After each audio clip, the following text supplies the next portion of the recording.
तो लगातार चल रही अपने फास्ट ट्रैक रिवीजन के क्लास में आज हमारे मैथ का जो तीसरा चैप्टर है दो चर वाले रैखिक समीकरण युग्म। आज के इस क्लास में हम दो चर वाले रैखिक समीकरण युग्म के 2026 में आने वाले जितने भी मोस्ट इंपॉर्टेंट क्वेश्चन है उसको करेंगे। तो हेलो मेरे प्यारे दोस्तों, कैसे हैं आप लोग? आई होप कि आप लोग एकदम मस्त स्वस्थ जानदार और ज़बरदस्त होंगे। तो आज के इस क्लास में हम लोग क्या करेंगे कि जो कि हमारा 2026 में आने वाले, यहाँ पर लिखा है सही लिखा है कि 2026 में आने वाले जितने भी प्रश्न हैं आज के इस क्लास में हम सारे उस प्रश्न को दो चर वाले रैखिक समीकरण में जो चैप्टर है हमारा तीसरा चैप्टर है उस चैप्टर से जितने भी क्वेश्चन हमारे 2026 में आएंगे उस सारे क्वेश्चन को हम आज की इस क्लास में करेंगे। तो सबसे पहले आप लोग जान लीजिए कि जो हमारा एक क्लास है वो 2026 में आने वाले जो प्रश्न है उनके लिए है।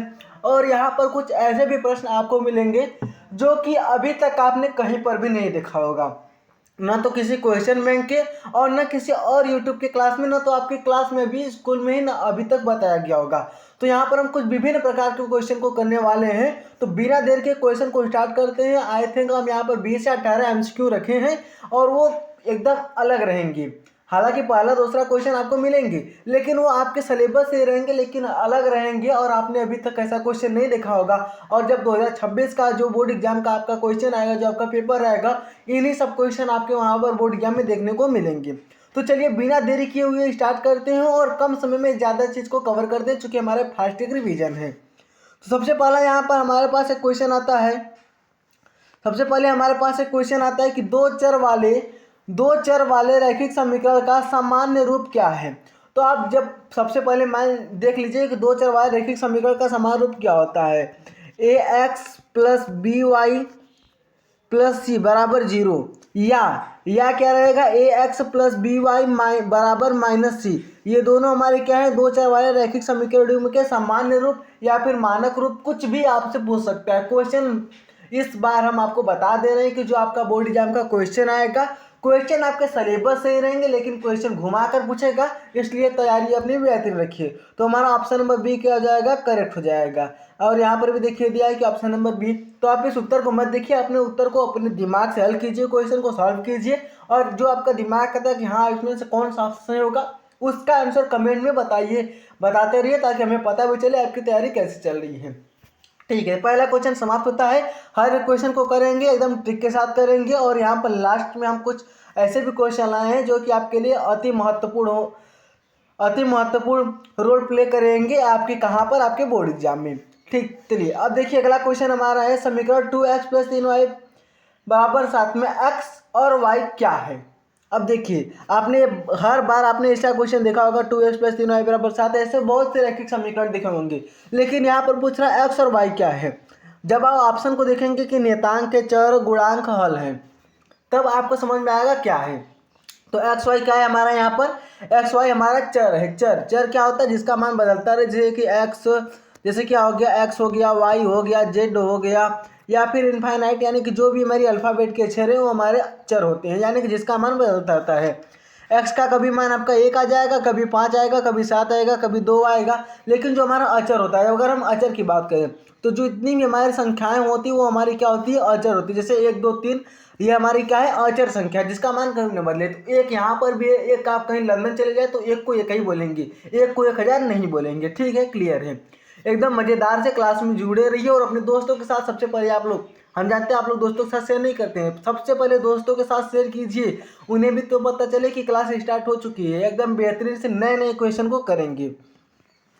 देखिए अगला क्वेश्चन यहाँ पर है, निम्न में से कौन सा रैखिक समीकरण नहीं है।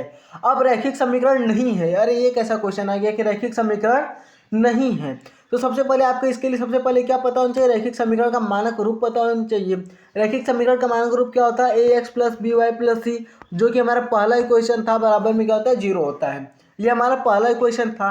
अब रैखिक समीकरण नहीं है यानी कि इस रूप का नहीं है। अब इस रूप का कौन सा है, देखिए पहला भी हमारे इस रूप का है यानी कि रैखिक समीकरण है, दूसरा भी है और चौथा भी, लेकिन ये तीसरा वाला नहीं है। इसका मतलब ये हमारा क्या हो जाएगा, रैखिक समीकरण नहीं है। इस नहीं को हाईलाइटेड कीजिएगा, इस नहीं को क्या कीजिएगा, हाईलाइट कीजिएगा, क्योंकि क्वेश्चन आपको लगेगा कि हाँ ठीक है क्या करेंगे, गलतियाँ कहाँ पर होंगी, देखिए गलती करेंगे, देखेंगे कि रैखिक समीकरण नहीं है, क्या देखेंगे रैखिक समीकरण नहीं है और लिख देंगे ऐसे, निम्न में से कौन सा रैखिक समीकरण है, पहला देखेंगे 3x + 2y = 5, से पहला वाला टिक करके आगे बढ़ जाएंगे। तो जल्दबाजी नहीं करें, क्वेश्चन को आराम से सही से एकदम आराम से पढ़ना है, यहाँ पर नहीं लिखा है, इसको नोट कीजिएगा। यहाँ पर हमारा कौन सा सही होगा, ऑप्शन नंबर सी करेक्ट हो गया। आप बढ़ते हैं अपने अगले क्वेश्चन पर, फटाफट से सभी क्वेश्चन को करेंगे, नए नए क्वेश्चन मिल रहे हैं तो उन सारे क्वेश्चन को एकदम अच्छे तरीके से समझ के करेंगे। दो रैखिक समीकरणों के ग्राफ सामान्य क्या होते हैं। अब दो रैखिक समीकरणों के सामान्य ग्राफ क्या होते हैं, वक्र होता है, समांतर रेखाएं होती है, सीधी रेखाएं होती है, वृत्त होती है। अब जब दो रैखिक समीकरण यानी कि a1x + b1y + c1 = 0 और a2x + b2y + c2 = 0 आपको अगर मिलेगा, जिसमें से हमारा अगर हम इसका ग्राफ बनाए, क्या बनाए, ग्राफ बनाए, तो ग्राफ हमें कैसे प्राप्त होगा, वक्र प्राप्त होगा, समांतर रेखा प्राप्त होगी, सीधी रेखा या वृत्त प्राप्त होगी। जब भी आपको किसी ऐसा क्वेश्चन मिले तो आप लोग समझ जाए कि इसका कौन सा आंसर हमारा सही होगा, ऑप्शन नंबर सी इसका क्या होगा, करेक्ट हो जाएगा, हमेशा हमें सीधी रेखा मिलेगी। ठीक है, बढ़ते अपने अगले क्वेश्चन पर, फटाफट से सभी क्वेश्चन को करेंगे, नए नए क्वेश्चन को करेंगे। क्वेश्चन है कि यदि दो रेखाएं एक बिंदु पर काटती हैं तो इसका युग्म क्या कहलाता है। जब दो रेखाएं एक युग्म पर काटती हैं, दो रेखाएं एक बिंदु पर काटती हैं, जब कोई दो रेखाएं हैं, सपोज कीजिए कि हमारे पास कोई दो रेखाएं हैं, एक रेखा ये है, एक रेखा ये है, दोनों कहाँ पर काट रही हैं, एक बिंदु पर काट रही हैं, यहाँ पर काट रही हैं, तो ये हमारा क्या कहलाएगा। जब भी कभी ऐसा आए तो समझिए इसका हल कितना होगा, एकमात्र हल होगा। प्रतिच्छेदी रेखा कितना होता है, प्रतिच्छेदी रेखा एक बिंदु पर काट रही है, एक हल होता है इसका। अगर हम बात करें तो a1/b1 does not equal to C a2/b2 a1/b1 does not equal to a2/b2। ये क्या होता है, इसका मानक रूप होता है, इसको भी याद रखिएगा, यानी कि ऑप्शन नंबर सी हमारा क्या हो जाएगा, करेक्ट हो जाएगा। ऐसे तीन है हमारे, समांतर रेखा, प्रतिच्छेदी रेखा और असंगत रेखा। इसके लिए तीनों ट्रिक को याद कीजिएगा। अगर आपको इसका संपूर्ण हल चाहिए तो आप हमें बताइएगा, कमेंट कीजिएगा जरूर। आपके कमेंट से हम आपकी अगला क्लास डिसाइड करेंगे कि अगला क्लास आपका कैसा होना चाहिए। चलिए बढ़ते अपने अगले क्वेश्चन पर। अगला क्वेश्चन यहाँ पर है कि यदि दो रेखाएं समांतर हों, यदि दो रेखाएं समांतर हो तो हल होगा। अब समांतर रेखा का हल है, समांतर रेखा क्या होती है, जैसे देखिए एक ये हमारी रेखा है, एक रेखा इसके समांतर, जो कि आपस में कभी नहीं मिले और इसके बीच की दूरी समान हो, इसे हम क्या बोलते हैं, समांतर रेखा बोलते हैं। अगर हम इसका समीकरण की बात करें, मानक रूप की बात करें, तो होता है हमारा a1/b1 बराबर a2/b2 a1/b1। ये हमारा ऐसे नहीं होता है, ये सर से गलती हो गया, अगले क्वेश्चन में भी यही गलती हुआ था, वहाँ पर ऐसे रहेगा। कैसे रहेगा हम आपको बता रहे हैं, देखिए ये हमारे क्या होगा, a1/a2 a1/a2। अगले क्वेश्चन में भी आप लोग सही कर लीजिएगा, क्या होता है a1/a2 क्या होता है, देखिए आराम से देखिए, a1/a2 बराबर b1/b2 बराबर नहीं होता है किसके, c1/c2 के। ये गलती अगले क्वेश्चन में भी हुआ था, तो उसको आप लोग सही कर लीजिएगा। वहाँ पर a1/a2 does not equal to b1/b2 होता है। लेकिन अगर हम बात करें समांतर के, तो a1/a2 बराबर b1/b2 बराबर होता है c1/c2 के। और इसके हल कितने होते हैं, देखिए ये कहीं पर मिल रहे हैं, कहीं पर नहीं मिल, तो इसका क्या हल होगा, इसका कोई हल नहीं होगा। इसका क्या होगा, कोई हल नहीं होगा, इसका कोई हल नहीं होगा, कोई हल नहीं होगा। ऑप्शन नंबर सी क्या हो जाएगा हमारा, करेक्ट हो जाएगा। ठीक है, बढ़ते हमने अगले क्वेश्चन पर। अगला क्वेश्चन, यदि दोनों समीकरणों एक ही दिशा में हैं, यदि दोनों समीकरण का एक ही रेखा दर्शाएं तो उसके हल कितने होंगे। अब जैसे कोई दो समीकरण है, एक ये है, एक कोई समीकरण हम मानते हैं, समीकरण क्या है हमारा, ax + by + c a1x + b1y + c1 = 0। और एक ऐसे समीकरण है कि a2x + b2y + c2 = 0। अब इसका जब हम ग्राफ निकालें तो इसकी ग्राफ क्या, दोनों एक ही हो, एक ही रेखा पर हो, ऐसा समझिए, क्या हो, एक ही रेखा पर हो, तो हमारे वो क्या कहलाएंगे, तब उसे हम बोलेंगे अनंत बोलेंगे। इसका हल कितने होंगे, अनंत बोलेंगे। और इसका अगर हम बात करें तो क्या होगा, देखिए इसका अगर हम बात करें तो a1/a2 बराबर b1/b2 बराबर c1/c2 होता है। अच्छे से एकदम क्लियर कीजिएगा अपने कॉन्सेप्ट को। ये तीन टाइप का क्वेश्चन आपके बोर्ड एग्जाम में आएगा, 2026 के बोर्ड एग्जाम में आएगा। लिख के ले लीजिए कि 2026 के बोर्ड एग्जाम में तीनों क्वेश्चन, तीनों टाइप के क्वेश्चन जो हमने प्रतिच्छेदी बताया, संगत बताया और समांतर बताया, ये हमारा संगत होता है। इसके पहले हमने समांतर बताया और उसके पहले प्रतिच्छेदी बताया। तो तीनों चीज़ को अपने दिमाग में नोट कीजिएगा। तीनों में से किसी एक पर आपके 2026 के बोर्ड एग्जाम में या तो MCQ आएगा, 2 नंबर का 4 नंबर का आएगा ही आएगा, इस चैप्टर से तो आएगा ही। चलिए बढ़ते हैं अपने अगले क्वेश्चन पर। अगला क्वेश्चन देखिए, इस टाइप का क्वेश्चन आपने अभी तक नहीं देखा होगा, हम बता दे रहे हैं कि इस टाइप का क्वेश्चन आपने अभी तक नहीं देखा होगा और ये क्लास 11 का कॉन्सेप्ट है, लेकिन क्लास 10th में NCERT में लिखा है तो आपके बोर्ड एग्जाम में आ सकता है। अब यहाँ पर इसमें सिर्फ एक क्वेश्चन है, एक्सरसाइज में एक क्वेश्चन है कि y बराबर mx प्लस सी, y बराबर mx प्लस सी, y बराबर mx प्लस सी आपके NCERT के एक क्वेश्चन में लिखा है कि वहाँ पर m का मान ज्ञात कीजिए। अब यहाँ पर आपसे क्वेश्चन में पूछा है कि m क्या दर्शाता है। दोस्तों के साथ शेयर जरूर कीजिएगा ताकि उन्हें भी पता चले कि नए नए क्वेश्चन आते हैं, क्योंकि आपने सुना होगा कि अन्नदानम परम दानम विद्यादानम तत्परम दानम। क्या सुना है? अन्नदानम परम दानम विद्यादानम तत्परम दानम। अन्न का दान करना तो अच्छी बात है, लेकिन विद्या का दान करना सबसे अच्छी बात है। तो विद्या का दान यानी कि दोस्तों के साथ क्लास को जरूर शेयर कीजिए। यहाँ पर यम क्या दर्शाता है? तो जो हमारे यम होता है, यम हमारा क्या होता है? ढाल होता है, किसी भी रेखा का ढाल होता है। ये 11th क्लास का कॉन्सेप्ट है, लेकिन क्लास 10th में है तो आपके बोर्ड एग्जाम में आ सकता है। ठीक, बढ़िया। अपने अगले क्वेश्चन पर यम याद रखिएगा, इस टाइप का क्वेश्चन आएगा 2026 के बोर्ड एग्जाम में आएगा, तो बने रहिए अब अपने अगले क्वेश्चन पर। अब यहाँ पर देखिए अवरोध वाले क्वेश्चन आ गए, अवरोध वाले नए नए क्वेश्चन आए हैं। एक्स अवरोध ज्ञात करने के लिए किसे शून्य रखते हैं? अब इस टाइप का आपने क्वेश्चन देखा होगा, आपने ये सुना होगा, क्लास 10 में पढ़ा होगा कि एक्स का समीकरण ज्ञात कीजिए। सेम वही क्वेश्चन लेकिन घुमा के यहाँ पर आपसे पूछ रहा है। जब आपका एक्स का समीकरण पूछेगा तो वाई बराबर हमारा क्या होता है? 0 होता है। और यहाँ पर पूछ रहा है किसे शून्य रखते हैं, तो हम किसे शून्य रखते हैं? वो वाई को शून्य रखते हैं। नए नए क्वेश्चन मिल रहे हैं और नए नए क्वेश्चन को अगर आप अभी नहीं तैयार करेंगे तो कब तैयार करेंगे? सिर्फ 45 दिन बचे हैं आपके बोर्ड एग्जाम में, तो अपनी तैयारी को एकदम मजबूत रखिए। 45 से 60 दिन तक अभी बचे हैं, 2 महीने का समय है। अच्छे से एकदम सब कुछ तैयार कर लीजिए, जितने भी इंपॉर्टेंट क्वेश्चन हैं आपकी। अब यहाँ पर है कि y अवरोध ज्ञात करने के लिए किसे शून्य रखते हैं? तो जब हमारा y का समीकरण पूछता है तो वहाँ पर हम क्या रखते हैं? x बराबर 0 रखते हैं, यानी किसे शून्य रखते हैं? हम x को शून्य रखते हैं। तो ऑप्शन नंबर ए हमारा क्या होगा? करेक्ट हो जाएगा यहाँ पर। चलिए ठीक है, बढ़ते अपने अगले क्वेश्चन पर। अगला क्वेश्चन यहाँ पर निम्न में से कौन युग्म रैखिक समीकरण है? अब यहाँ पर पूछ रहा है कौन सा युग्म हमारा रैखिक समीकरण है, कौन सा युग्म रैखिक समीकरण है। तो सबसे पहले आपको पता होना चाहिए कि रैखिक समीकरण होता क्या है। रैखिक की बात अगर हम करें तो रैखिक आपने अभी दूसरे चैप्टर में पढ़ा होगा, रैखिक को आपने दूसरे चैप्टर में पढ़ा होगा। लेकिन यहाँ पर रैखिक समीकरण की बात करें तो अगर हम कहें जो अभी हम लिखते हैं उसे हम रैखिक कहते हैं। किसी भी चर के पावर अगर 1 होता है तो उसे हम रैखिक बोलते हैं। चर के पावर 2 हो तो उसे हम द्विघात बोलते हैं, 3 हो त्रिघात बोलते हैं, 4 हो चतुर्घात बोलते हैं, 5 6 7 जितना रहेगा उसकी हम घात बोलते हैं। लेकिन अगर किसी भी चर के पावर 1 रहेगा तो उसे हम रैखिक बोलेंगे, इस बात को नोट कीजिएगा। जैसे अगर हम बात करें समीकरण तो हमारा a1x plus b1y plus c1 बराबर 0, और जो दूसरा होगा a2x plus b2y plus c2 बराबर 0 प्लस c2 बराबर 0। ये क्या हो जाएगा हमारा? प्लस c2 बराबर 0। ये हमारा रैखिक समीकरण का युग्म है। अब इसमें देखिए यहाँ पर स्क्वायर यानी कि हमारा नहीं होगा। अब तीसरे इसमें बात करें तो x बटे वाई है, और ये क्या है हमारा? x प्लस वाई, तो बटे में आ गया तो ये भी नहीं होगा। एक्स वाई यानी कि एक गुणांक में, तो ये भी नहीं होगा, ये भी नहीं होगा। ऑप्शन नंबर बी हमारा क्या हो जाएगा? करेक्ट हो जाएगा। ऑप्शन नंबर बी यहाँ से हमारे क्या हो जाएगा? करेक्ट हो जाएगा कि 2x माइनस वाई और x प्लस 3y बराबर 7। यहाँ पर देखिए x की घात भी कितनी? 1 है, y की घात भी कितनी है? 1 है। चलिए ठीक है, बढ़ते हैं अगले क्वेश्चन पर। कॉन्सेप्ट को क्लियर कीजिएगा, क्लास अच्छा लगे तो लाइक शेयर जरूर कीजिएगा।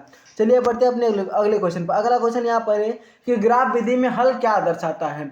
अब देखिए ग्राफ विधि में जो हमारा हल क्या दर्शाता है, जैसे अगर हम ग्राफ बनाए तो ये हमारा ग्राफ है, इसमें हमारा जो हल है वो क्या दर्शाता है? तो वो प्रतिच्छेद बिंदु को दर्शाता है। वो क्या दर्शाता है? वो प्रतिच्छेद बिंदु को दर्शाता है। जैसे इसमें देखिए एक प्रतिच्छेद बिंदु है।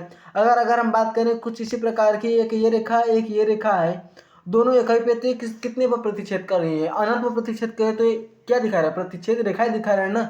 अगर बात करें समांतर की तो इसमें कहीं नहीं कर रहा है, ये भी प्रतिच्छेद रेखा ही दर्शा, इसमें तो कहीं नहीं कर रहा है। इसका मतलब इसमें कोई प्रतिच्छेद रेखा नहीं है, लेकिन दर्शा क्या रहा है? प्रतिच्छेद बिंदु ही दर्शा रहा है ना। तो नए नए क्वेश्चन मिल रहे हैं। देखिए अवरोध वाले क्वेश्चन भी आ सकते हैं और समांतरता भी वाले क्वेश्चन आ सकते हैं।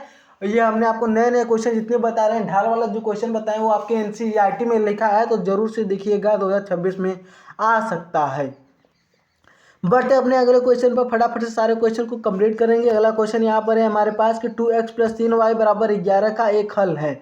अब देखिए जब भी ऐसा क्वेश्चन आपको कभी भी ऐसा क्वेश्चन मिले कि 2x प्लस 3y बराबर 11 का हल है, तो सिंपल सा जो आपके पास ऑप्शन दिए रहेगी, इसमें आप ऑप्शन से अपने हल को निकालेंगे। और ये ऑप्शनल क्वेश्चन ही है तो आपके ऑप्शनल में ही आएगा, कभी लिखने के लिए नहीं आएगा। और लिखने के लिए भी आ गया तो आप x को 1 y को 2, x का मान रखिए, y का मान आता रहेगा, तो भी आपका हो जाएगा। 9th में ऐसे क्वेश्चन आपको किए हैं, याद ही होना चाहिए। अब इसमें क्या करेंगे हमारा है 2x प्लस 3y बराबर 11। क्या लिखा है? 2x प्लस 3y बराबर 11। अब इसमें से आप क्या कीजिए कि जो इसमें जो पहले हमारा 1,3 है, इसमें देखिए जो हमारा 1 है वो x का मान है, जो 3 है वो हमारा y का मान। तो आप उसके मान को रखिए। पहले आप यहाँ पर 1 रखेंगे और यहाँ पर 3 रखेंगे। देखिए 11 के बराबर आ रहा है। तो अगर हम यहाँ पर क्या रखें कि 1 रखें तो 2 1 कम 2 हो जाएगा और 3 3 के 9, 9 2 11, ये तो हमारा ठीक हो गया। अगर हम यहाँ पर ये रखें एक्स का 2 रखिए और वाई का मान 3 रखिए तो 2 दूनी 4 और 3 चौका 3 3 के 9, 4 9, मतलब ये हमारा दूसरा वाला गलत जाएगा। तीसरा बात के 2 चौका 8, 3 कम 3, 8 3, ये भी 11 हो जाएगा। और पांचवा बात के 2 5 10, 3 कम 3, यानी कि 10 3 13, यानी कि हमारा गलत जाएगा। और यहाँ पर देखिए ऑप्शन में थोड़ी गलती हो गई है, यहाँ पर आप 2 बना लीजिएगा। जहाँ पर 1 लिखा है वहाँ पर 2 बनाएगा और ऑप्शन नंबर सी हमारा क्या हो जाएगा? करेक्ट हो जाएगा, यानी कि 4 काम आएगा। क्या फिर ऑप्शन नंबर ए भी आपका करेक्ट होता है? इसमें आप 2 बना लीजिए, इसमें आप 2 बना लीजिए। यहाँ पर ऑप्शन में थोड़ी सी गलती है, लेकिन कॉन्सेप्ट आपका क्लियर होना चाहिए, क्वेश्चन किसी भी प्रकार का आए। ठीक है, बढ़ते अपने अगले क्वेश्चन पर। अगला क्वेश्चन है किसी स्थिति में युग्म असंगत होता है। किस स्थिति में युग्म असंगत होता है? तो बताइए फटाफट से आप लोग, किस स्थिति में जो हमारा युग्म होता है वो असंगत होता है? जब हमारी रेखाएं क्या होते हैं, एक काटे तब असंगत होता है, या फिर जब हमारी रेखाएं एक ही हों तब असंगत होता है, या समांतर हो या लंबवत हो? देखिए जब हमारी ये क्या है? समांतर रेखा है। तो अगर हम देखिए, अगर हम कांटे की बात करें तो ये एक दूसरे को काट रहा है, यानी कि तो हमारा संगत नहीं होगा, संगत होगा। और एक पे दूसरी रेखा ये भी हमारी संगत होगी। लेकिन जब असंगत की बात करें तो ये हमारी समांतर रेखा ये क्या होगी? हमारी असंगत होगी। समांतर रेखा हमारी क्या हो जाएगी? असंगत होगी। इसका मतलब हमारा ऑप्शन नंबर कौन सा सही होगा? ऑप्शन नंबर सी करेक्ट हो जाएगा। चलिए ठीक है, बढ़ते अपने अगले क्वेश्चन पर। अगला क्वेश्चन यहाँ पर है कि 2 चर वाले रैखिक समीकरण के लिए कितने हल होते हैं? जब 2 चर वाला रैखिक समीकरण आपको मिले तो उसकी आप देखिए, जैसे हम कोई 2 चर वाले रैखिक समीकरण मान लेते हैं यहाँ पर 2x माइनस वाई बराबर 5। अब आप क्या कीजिए, x का मान रखिए, y का मान आएगा। x का मान 1 रखिए, 2 रखिए, 3 रखिए, 4 रखिए, 5 रखिए, 6 रखिए, 7 रखिए, 8 रखिए, 9 रखिए, 10 रखिए। जितना आप x का मान रखते जाएंगे आपका y का मान आता रहेगा। तो इसका मतलब हम अनंत भी रखें तो भी अनंत ही आ जाएगा। इसका मतलब ऑप्शन नंबर डी हमारा क्या होगा? करेक्ट हो जाएगा। एकदम कॉन्सेप्चुअल क्वेश्चन है, कॉन्सेप्ट को क्लियर कीजिएगा तभी आप 100 आउट ऑफ 100 करके आ सकते हैं। अगर आपने 100 आउट ऑफ 100 का सपना देखा है तो कॉन्सेप्ट को क्लियर जरूर कीजिएगा, तभी आपका ये आ सकता है, नहीं तो आप गड़बड़ कर सकते हैं। 100% चांस है कि आप गड़बड़ कर सकते हैं। इसलिए आपको लोग यहाँ पर देखिए, x का मान आप जितना रखेंगे वाई का मान आएगा। अगर आप y का मान रखें तो x का मान आएगा, इसलिए इसकी क्या हो जाएगा? अनंत होगा। अब अगला क्वेश्चन है कि y बराबर 2x प्लस 1 किस रूप में है? तो ये देखिए इसी रूप में है ना कि y बराबर mx प्लस सी, जहाँ पर m का मान क्या है? 2 है और c का मान क्या है? 1 है। तो ये हमारा m क्या होता है? ढाल होता है। m क्या होता है? ढाल होता है। फिर से देख लीजिए, m क्या होता है? हमारा ढाल होता है। m क्या होता है? ढाल होता है। तो किस रूप में है? ढाल अवरोध रूप में है। ढाल अवरोध रूप में है। और अब देखिए अगला क्वेश्चन यहाँ पर है कि 4x माइनस 2y बराबर 8 को सरल करने पर क्या मिलेगा? अगर हम 4x माइनस 2y बराबर 8 को सरल करें तो इसमें से क्या करें? इसमें तो बाहर कॉमन ले ले, तो अगर हम इसमें से कॉमन लेंगे तो यहाँ पर 2 कॉमन ले लिए तो 2x माइनस वाई बराबर क्या बचा? यहाँ पर 8 बचा, यानी कि 2x माइनस वाई है और ये इससे कट जाएगा कितने बार में? 4 बार में। बराबर क्या आ गया? 4 आ गया।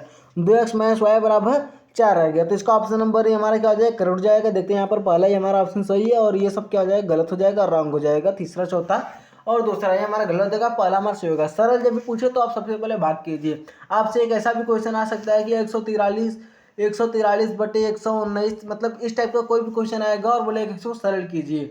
तो याद रखिएगा, आप सबसे पहले क्या कीजिएगा? काटने का कोशिश कीजिएगा। ठीक है, चलिए ये आपका होमवर्क है।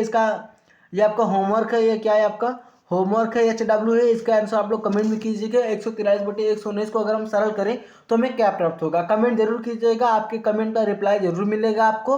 और मिलते अपने अब बढ़ते अपने अगले क्वेश्चन पर। अभी हमारा क्लास थोड़ा सा और चलेगा क्योंकि अभी और क्वेश्चन बचे हुए हैं। अगला क्वेश्चन, 2 रैखिक समीकरणों के युग्म का ज्यामितीय निरूपण क्या है? अब यहाँ पर बात करें अगर हम ज्यामितीय निरूपण की, तो जब भी 2 रैखिक समीकरण लेते हैं तो उसमें हमें 2 रेखाएं मिलती हैं, या तो सीधी रेखा मिले, या समांतर मिले, या प्रतिच्छेदी मिले, या तो क्या मिले? संगत मिले। तो ये दोनों हमारे क्या होते हैं? संगत होती हैं। ये दोनों हमारा क्या होता है? संगत होता है। और ये हमारा क्या होता है? असंगत होता है। तो ज्यामितीय निरूपण यानी कि 2 हमें सीधी रेखा प्राप्त होती हैं। एकदम सिंपल सा क्वेश्चन है कि, लेकिन क्वेश्चन घुमा कर है, तो इसको नोट कीजिएगा।